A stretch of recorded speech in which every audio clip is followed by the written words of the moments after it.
Good morning. Today I'm going to talk to you about portable ICTs in the classroom and how they are considered good pedagogy and create positive learning outcomes. iPads and laptops are so much more than simply devices that can be used for games or watching movies, as they provide endless educational opportunities for a variety of different learners that you will come across in your classroom.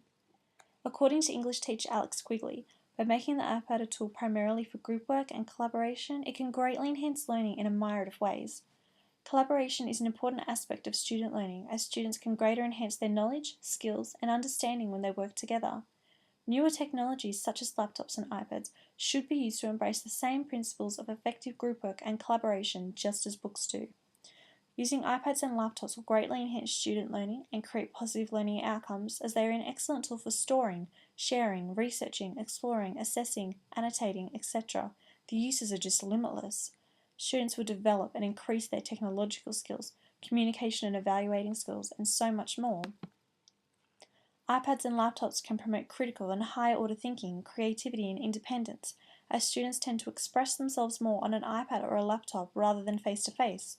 Students gain researching and exploring skills. They learn how to analyze and evaluate websites to create new forms of information such as digital posters, online notebooks, blogs, or even wikis.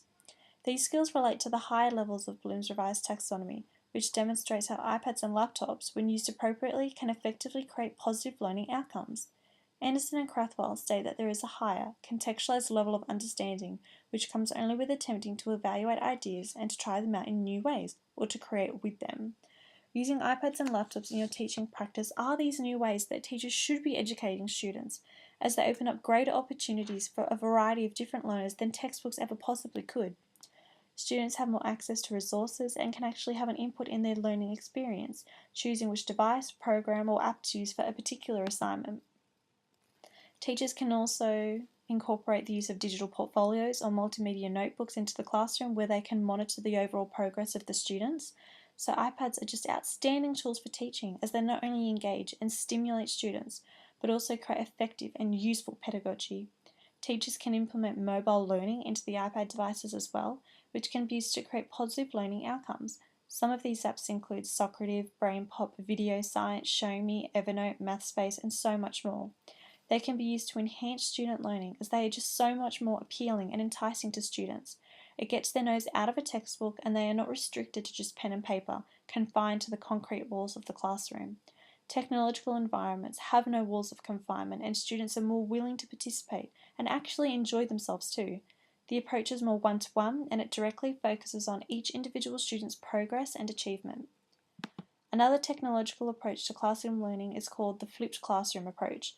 This is where the teacher records the lectures before each lesson, allowing the student to watch the lecture in their own time. They can pause and play as they gradually learn to understand the concepts. They will be in control of their learning, which is a good thing. This is what we want. In this learning environment, students benefit more from the lessons, as they work together to complete experiments and solve real-world problems.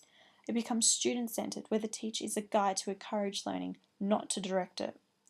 In the future, lectures will become the homework.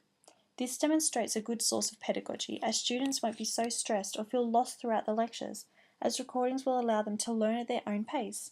We need to encourage and enhance this, and I believe that by incorporating portable ICTs in the classroom, this goal will be achieved. According to educator Diane Darrow, more than ever, we need a nation of critical thinkers, able to successfully navigate the growing complexities of our world, and not just to be proficient at recalling memorized information or using rote skills. This illustrates how the implementation of iPads and laptops in every classroom is so important, as this generation of students needs to be educated differently, and that they must be able to survive in this technological society where technology is constantly growing, updating, and changing itself.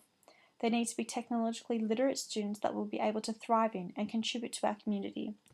Educational technologies can perform this task, and it is highly crucial that we manipulate these technologies into our teaching practice, as digital technologies are transforming the ways in which we work, play, live and learn, offering new opportunities and better tailoring educational choices for our students.